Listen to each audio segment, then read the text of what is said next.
Bonjour Nicolas Dupont-Aignan. Bonjour Alix Bouillaguet. Vous êtes candidat à la présidentielle depuis près de 15 mois. Vous faites en ce moment une tournée de dédicaces pour votre livre, 2027, La liberté ou la mort. On dit que pour faire une campagne, il faut avoir faim. Est-ce que vous avez vraiment faim pour une 4e aventure présidentielle ? Oui, plus que jamais. Parce que j'explique dans mon livre que notre pays n'est plus libre. Que tous les dirigeants politiques français depuis tant d'années ont signé des traités européens qui nous lient les mains. On est un peu comme un boxeur qui a les mains liées dans le dos et qui devrait combattre. L'industrie automobile s'effondre, les décisions sont prises à Bruxelles. Le Mercosur a été signé, nos éleveurs crèvent. Les frontières ne sont pas contrôlées, c'est l'anarchie migratoire. Et ce que je dis simplement, et c'est le sens de ma candidature, c'est que si on veut résoudre nos problèmes, il faut tout revoir au niveau européen, il faut sortir de l'Union européenne et la reconstruire sur des bases saines. Mais vous n'êtes pas le seul à dire ça. Il y a même un embouteillage sur ce créneau. Il y a le RN avec Marine Le Pen ou Jordan Bardella. Il y a Reconquête avec Éric Zemmour ou Sarah Knafo. Il y a Florian Philippot. Il y a vous. Ça fait déjà beaucoup. Surtout que le RN, on le voit dans les sondages, plie le match.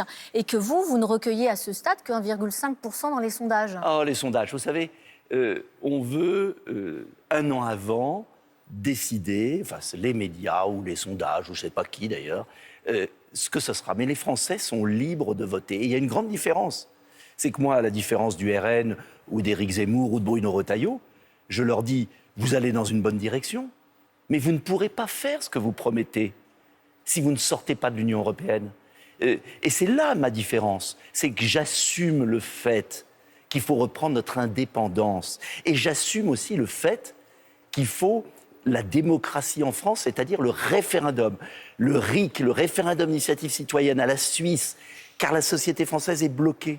On ne s'en sortira pas sans un électrochoc démocratique et indépendantiste, si je peux me permettre l'expression. Il paraît quand même que Marion Maréchal œuvre en coulisses pour que vous soyez intégré au dispositif de campagne du Rassemblement national en vue de 2027. Est-ce que c'est vrai? Est-ce que vous en avez envie? J'ai envie de dire aux Français une seule chose.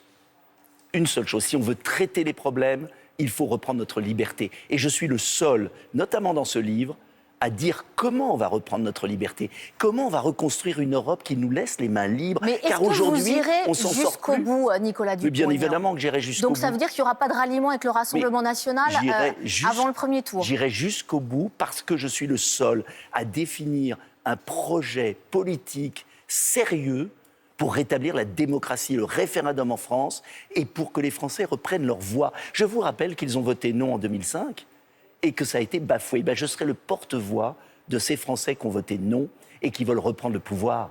Vous avez rompu avec Marine Le Pen, en quelque sorte, en 2017. Vous reprochiez à l'époque au RN son manque de clarté, notamment, on l'a entendu, sur l'Europe.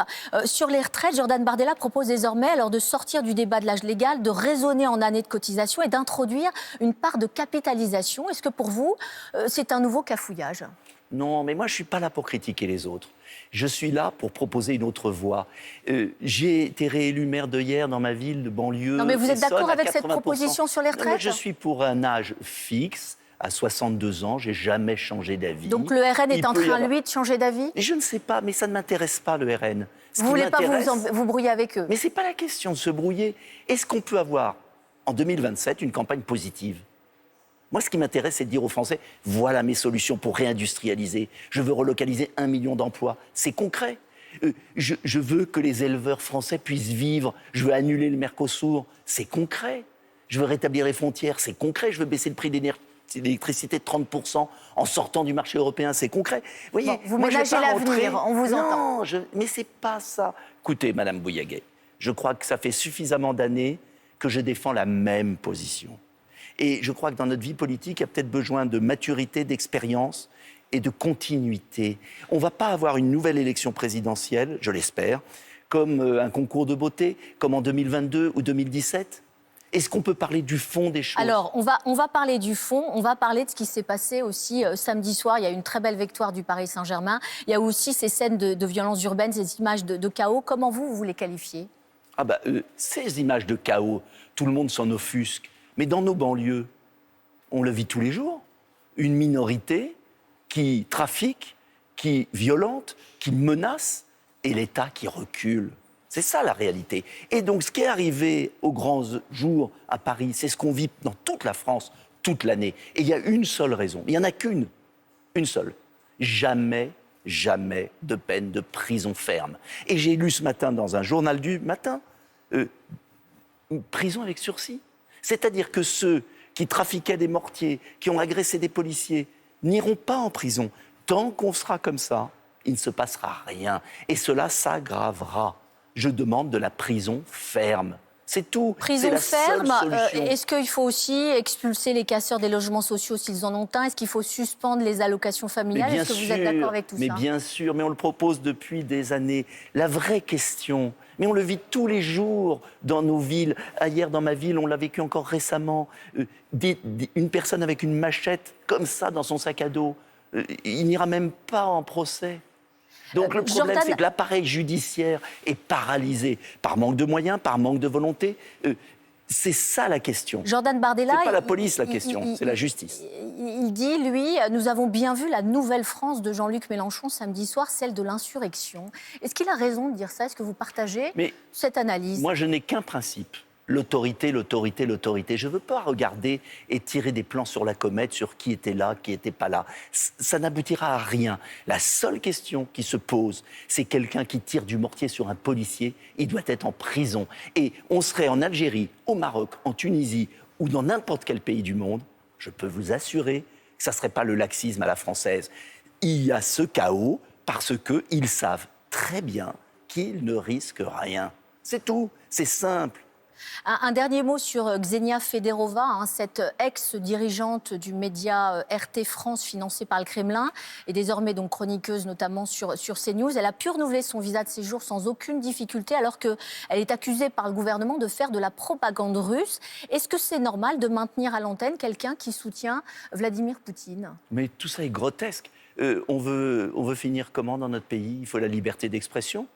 Et on entend en permanence le point de vue ukrainien, jamais le point de vue russe en France. Là, en l'occurrence, il ne s'agit pas vraiment de la liberté d'expression. C'est une journaliste libre. La question, c'est de savoir si c'est une journaliste indépendante. Or, c'est une ancienne dirigeante d'un média d'État russe créé pour diffuser les positions du Kremlin. Et je rappelle que RT France a aussi été interdit dans l'Union européenne après l'invasion de l'Ukraine parce que les Français devraient savoir, en 2022. Devraient connaître les deux points de vue et juger par eux-mêmes. Mais les deux points de vue, c'est dire, c'est le narratif de Vladimir Poutine, c'est dire que les Occidentaux sont les responsables de la guerre en Ukraine. Le narratif de M. Zelensky, qui honore dans des funérailles nationales des anciens collaborateurs nazis, ça on en parle à la télévision française?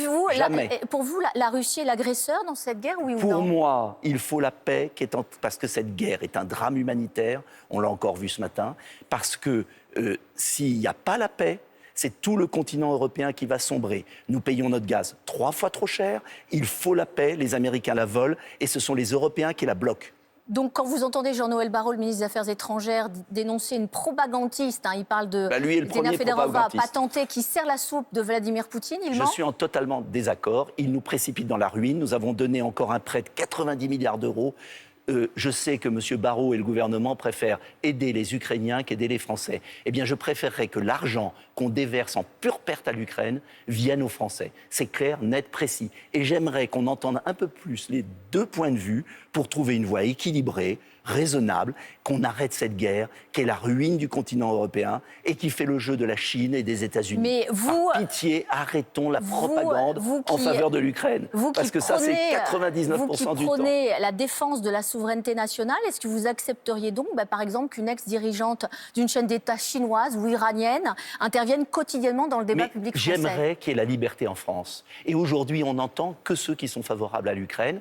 Un régime Zelensky qui a honoré des anciens collaborateurs nazis qui ont massacré 100 000 Polonais. Et ça, on n'en a pas parlé sur les chaînes françaises. Oui. Alors moi, j'aimerais que les choses soient équilibrées. Je ne suis ni pour la Russie, mais il n'y a pas de point de mesure. En 2025, vous réclamiez l'expulsion de 2 influenceurs algériens qui étaient visés par la justice française. La justice française, ils avaient eu des délits. C'est pas la même chose.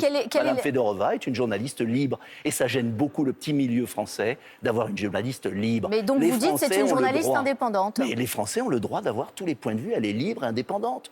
Il faut arrêter avec ça. Et en ce moment, je vais vous dire, s'il y avait eu plus de gens libres sur ce conflit, on n'aurait pas donné des dizaines de milliards. Donc il faut arrêter à de donner l'Ukraine. des milliards et de soutenir toute aide. l'Ukraine. Oui, et il faut défendre les Français. Et si on défendait les Français, ça irait beaucoup mieux en France. Défendre l'Ukraine, c'est pas aussi, par ricochet, défendre C'est à un ruiner- moment ou un autre les Français? C'est ruiner la France. Bon. Eh bien, bonne journée à vous, Nicolas. Vous voyez, j'ai un point de vue Dupont-Aignan. différent des autres. Tout à fait.